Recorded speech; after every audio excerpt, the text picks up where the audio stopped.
রবিবার ভোরে উত্তরবঙ্গের পাশাপাশি দক্ষিণবঙ্গের পশ্চিমাঞ্চলে কুয়াশার দাপট বাড়বে। বড়দিনের আগে ফের তাপমাত্রার পতন ঘটবে বঙ্গে। প্রধানমন্ত্রীর চপার অবতরণে ভিলেন হয় কুয়াশা, কারণ শনিবার আবহাওয়া একটু অস্বাভাবিক আচরণ করেছে। শুক্রবার দিনের সর্বোচ্চ তাপমাত্রা ছিল ২৬ ডিগ্রি। শনিবার হঠাৎ করেই দিনের তাপমাত্রা নেমে এসেছে ২১ ডিগ্রির ঘরে, অর্থাৎ মাত্র ২৪ ঘন্টায় দিনের তাপমাত্রায় ৫ ডিগ্রি ফারাক হয়ে গেছে। স্বাভাবিক নিয়মে শীতের দিনে সকাল ৯:৩০ বা ১০টা থেকে ঝলমলে রোদ ওঠে। সেদিক দিয়েও আজকের দিনটা কিছুটা ব্যতিক্রমী, কারণ আজ প্রায় সকাল ১১টা পর্যন্ত সেইভাবে রোদের তেজ বাড়েনি। শনিবার দুপুর ৩টে নাগাদ আলিপুর আবহাওয়া দফতরের বিজ্ঞানী অন্বেষা ভট্টাচার্য এই খবর জানান। তিনি বলেন, আপনারা যদি দেখেন আজকে 11:30টার সময় যে টেম্পারেচার আমরা এখানে যে পর্যবেক্ষণ নিয়ে থাকি, অবজারভেশন নিয়ে থাকি, তার তাপমাত্রা আজকে ছিল 11:30টার সময় 18.8, যেটা মানে কালকের তুলনায় প্রায় 6.6 ডিগ্রি কম।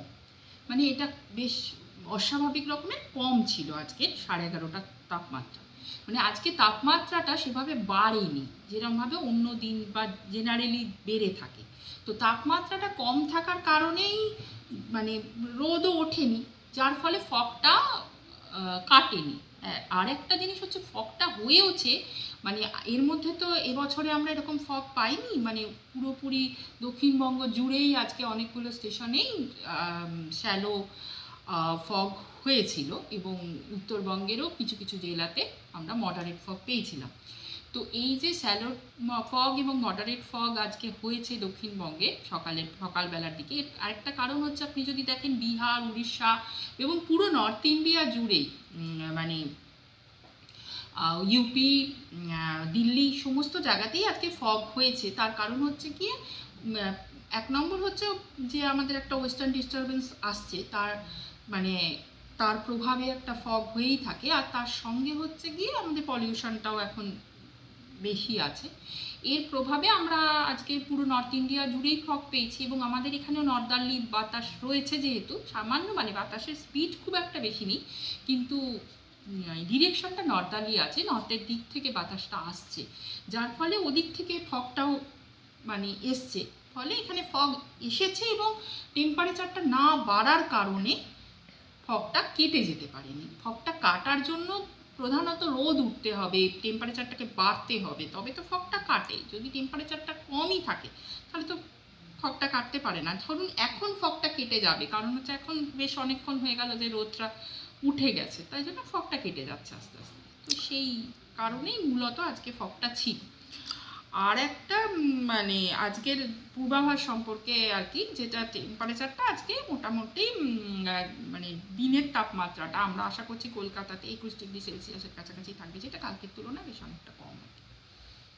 ম্যাম, এই অবস্থায় এখন এই মুহূর্তে ওই সময় ওই জায়গাতে কতটা ভিজিবিলিটি ছিল সেটার রিপোর্ট কি আপনারা এখনো পর্যন্ত পেয়েছেন? না, আমাদের কাছে তো এই মুহূর্তে এখনো রিপোর্টটা আসে। এই ট্রেন্ড কি আগামী কয়েকদিনেও চলতে পারে? আপাতত আমরা যা পূর্বাভাস দিয়েছি তাতে কালকেও আমরা কিছু কিছু জেলাতে ডেন্স ফগ এবং মোটামুটি দক্ষিণবঙ্গ উত্তরবঙ্গের সবকটি জেলাতেই হালকা থেকে মাঝারি ফগের পূর্বাভাস দিয়েছি এবং পরশু দিনও উত্তরবঙ্গের কয়েকটি জেলাতে হালকা থেকে মাঝারি ফগের পূর্বাভাস রয়েছে। এর সঙ্গে ডেন্স ফগের পূর্বাভাস রয়েছে নর্থ বেঙ্গলের ক্ষেত্রে উত্তর দিনাজপুর জেলায় এবং সাউথ বেঙ্গলের ক্ষেত্রে রয়েছে ওয়েস্ট মিদনাপুর, পুরুলিয়া, বীরভূম জেলাতে ডেন্স ফগের পূর্বাভাস রয়েছে। ওয়েস্ট বর্ধমান, পুরুলিয়া, বীরভূম জেলাতে ডেন্স ফগের পূর্বাভাস রয়েছে আগামীকাল। আর তার সঙ্গে নর্থ দিনাজপুর জেলাতে রয়েছে উত্তরবঙ্গের ক্ষেত্রে। ম্যাম, টেম্পারেচারের ডাউনফল কি আমরা আগামী 72 ঘন্টা বা তার পরবর্তী সময় দেখতে চলেছি আগামী 5 দিনের মধ্যে? আজকে যেমন সর্বোচ্চ তাপমাত্রাটা মানে একটা অস্বাভাবিক রকমভাবে অন্য দিনের তুলনায় একটু ফল করেছে, মানে অস্বাভাবিক বলবো না, মানে কালকের তুলনায় আজকে বেশ অনেকটা নিচে রয়েছে। কালকে 26°C কাছাকাছি ছিল, সেই জায়গায় আজকে 21°C কাছাকাছি এসে গেছে।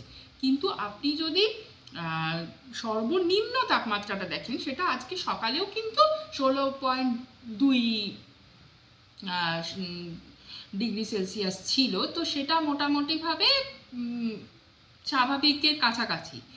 এবারে আমরা যেটা এক্সপেক্ট করছি যে এরকমই থাকবে আগামী 4 দিন, এবং তারপর পরবর্তী 3 দিনে গ্র্যাজুয়ালি টেম্পারেচারটা ফল করবে 2 to 3°C।